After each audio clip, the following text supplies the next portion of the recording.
Hey guys, and welcome back to Hoosier Hardware, and today we're going to be taking a look at Skytech gaming PCs. Now, I looked at those a while back, and my overall assumption based on what I was seeing from this particular company, provided that what they actually ship out is what is listed on their Amazon page, is, yeah, they actually present you with some pretty solid value as far as pre-built gaming PCs that you can just readily buy through Amazon.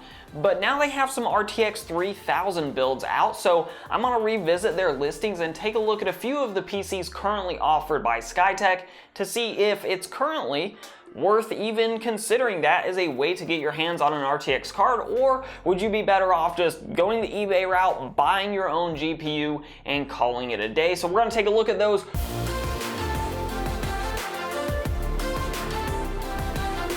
Now, as we get into this particular video, looking at some of these listings, understand pricing, availability, all that sort of thing is going to change day to day and market to market. And also keep in mind, right now here in later February of 2021, we are amidst a really weird GPU market where everything is basically out of stock. So please do check those links down below for current pricing and availability, because it may vary wildly depending on how far into the future you're looking at these particular Skytech PC builds. And with that, let's go ahead and hop into looking at a few of these. We're looking at the Shiva, the Chronos, the Omega, and a different variant of the Shiva pre-built. So let's go ahead and hop over and look at those. So here we are with the Skytech Shiva gaming PC, and we're going to kind of work these from the least expensive RTX 3000 series PCs over to the more expensive ones. So starting off here with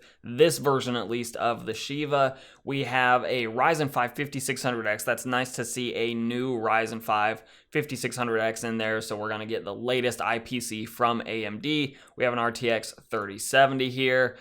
16 gigabytes of DDR4 memory, 1 terabyte NVMe drive on a B550 motherboard, so we will get overclocking, 750 watt gold rated power supply, so that should be a really solid unit there.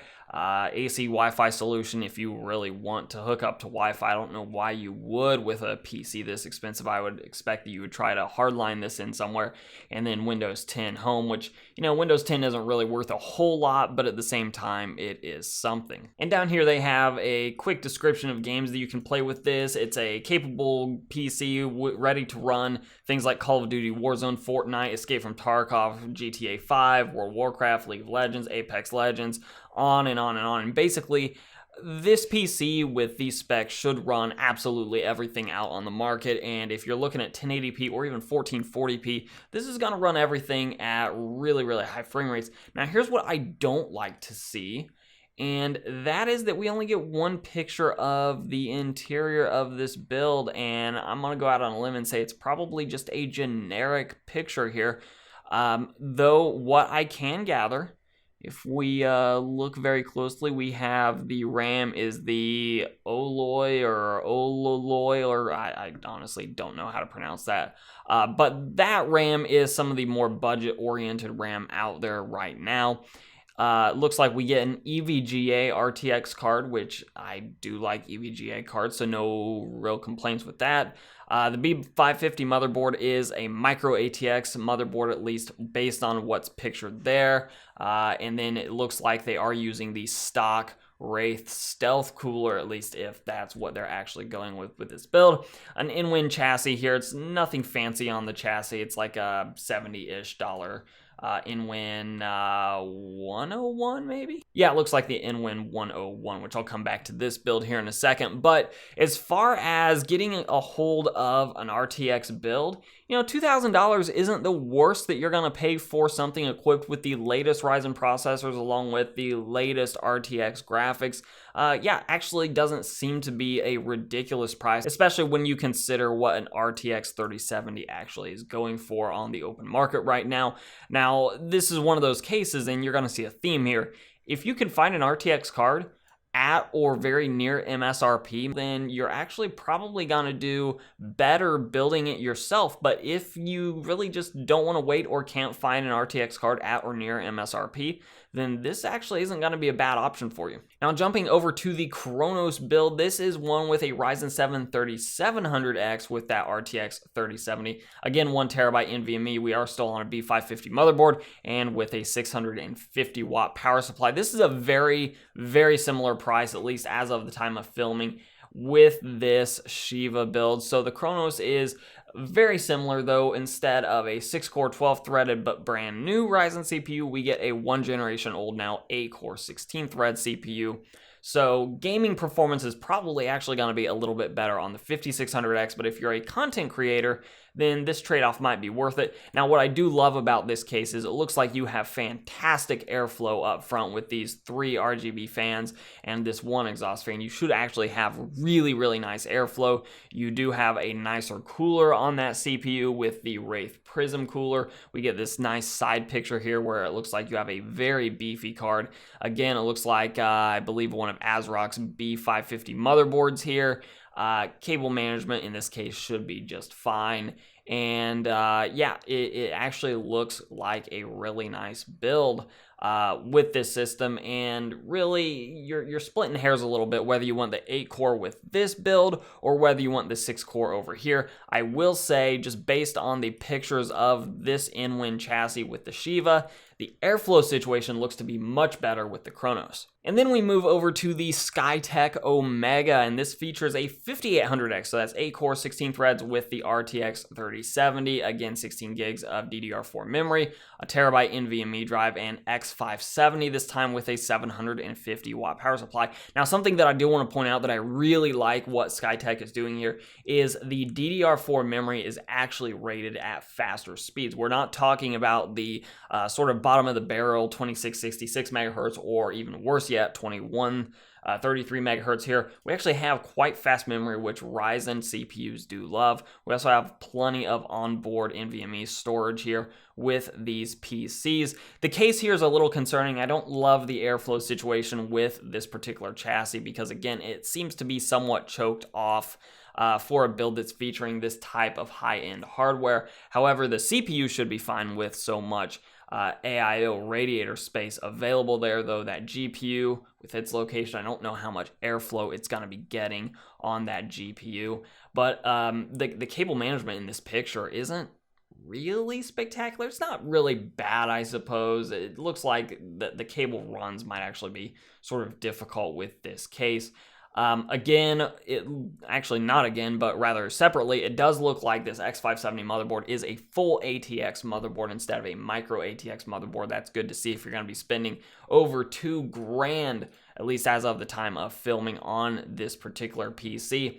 But again, you're going to be able to build a comparable build to this with the specs using the currently available like eBay marketplace for the RTX cards. You're not going to be able to get much more out of your money than something like this on the open market. So you do get the PC completely built and shipped your way with full warranty support and all that from Skytech. So it would not be a bad option, again, to go with something like this if you're looking at a very high-end gaming desktop. And finally, we're moving over to the most expensive thing we have out here. It's a Ryzen 5 5600X, again, paired with an RTX 3080 this time. Again, 16 gigs of DDR4 memory. We have back to a B550 motherboard and a 750 watt power supply, still the 1 terabyte NVMe drive. And I actually like this build, this variant of the Shiva, much less than I like something like the Skytech Omega. Not only do you get worse cooling on the CPU, at least according to the picture shown, again, this seems to be more of a stock picture,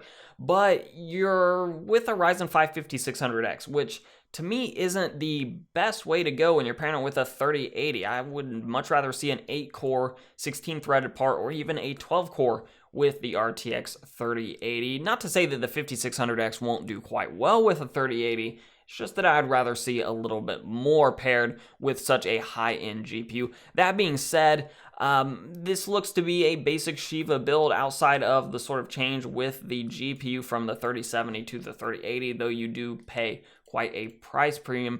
Now, I do want to sort of show you this comparison that I have over here with this comparison build that I threw together. with a 5800X, and this is one that would be available right now, or at least right around this price of $500, pretty close to readily available at this point. You can put that with something like a Freezer 34 esports cooler from Arctic, or something very similar at that $40 point, which a $40 cooler with a 5800X, you may be able to get more out of it with water cooling, but at the same time, you're going to see quite diminished returns as you elevate your cost of the CPU cooler above that $40 point. You have a X570 motherboard. I believe this is the exact same one used in the Omega build. Looks to be anyways. Yep, Phantom Gaming 4 there in the picture, and again Phantom Gaming 4, which is why I picked it for this build. We have a roughly similar, if not identical, memory kit, again from Oloy or you know, whatever it's pronounced, but basically an $82-ish as of the time of filming kit.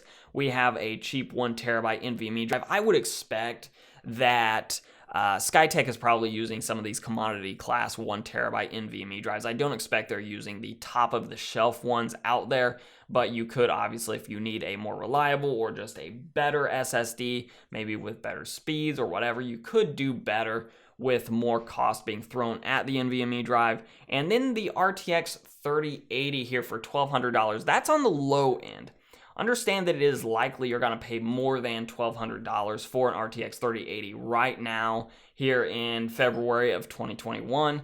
And lastly, this case is the exact same case used with the Shiva builds here. This is the NWin 101. So it is now conclusion time, and yeah, you can do better. And this is basically going to be the same conclusion I had with the previous video on the Skytech gaming PCs. You can absolutely do a little bit better by building your own PC, by assembling all the parts together yourself. Finding the new parts may be a little bit difficult right now, but the Ryzen CPUs are starting to get more and more available, and especially if you're talking about the 5000 series CPUs, by the way. And then those RTX GPUs, hopefully in the not great distant future, we'll start to see more wide availability, though that is sort of hard to predict right now here in 2021, but hopefully those are at least more available. Now, the downside to doing this on your own, especially right now, is if you go the used route and you buy your parts, or at least some of your parts like your GPU from eBay, you're not gonna have the same warranty support as you might by buying a Skytech gaming PC. And it's also worth pointing out that Skytech is not charging you an arm and a leg as a finder's fee for those parts, as well as an assembly fee. Now, they are still making a little bit of money on the PC build. If you put together a parts list like I did, you're probably gonna find out that you could actually save a little bit of money by doing it yourself, but at the same time, you're introducing a little bit more risk by losing some warranty support, especially on what is likely the most expensive part, that RTX graphics card. And on top of that, any sort of issues, you're gonna be sort of piecemeal RMAing parts back to manufacturers all over the place. If there's an issue with a pre-built system, it's very simple to just send it back to the manufacturer, or if it's through Amazon, possibly even just sending it back to Amazon. But there is one point of contact instead of 7 points of contact that you would get by piecemeal building a system yourself. So if you're somebody that just wants a PC to game on, it may well be worth it to pay the little bit of extra money to Skytech to have the PC built for you and just shipped and ready to go when you open the box. But if you're somebody that is either already a veteran of building PCs, or maybe you just want to learn the process, then there is absolutely money to be saved by doing it yourself. But of course, you guys know that I like to kick it back to you for your thoughts on the matter, so this is where you chime in. Let me know in those comments down below, especially those of you that may have purchased a Skytech PC in the past. Let us know your experience, especially with the quality of the build when it showed up to your house. Was everything put together appropriately? Was all the connectors put together and actually fully connected? Was there anything loose in the build that you had to reattach or anything like that, or did you have any sort of RMAing issues? Just let us know all of your thoughts on Skytech in those comments down below. And of course, if you like this video, give it a like, share, subscribe, comment. All those things are very helpful for the channel. You can follow me both on Instagram and on Twitter at Hoosier Hardware. And as always, I'll let YouTube queue up a couple more videos from my channel for you to watch. I'm Shane with Hoosier Hardware, and I'll see you guys in the next video.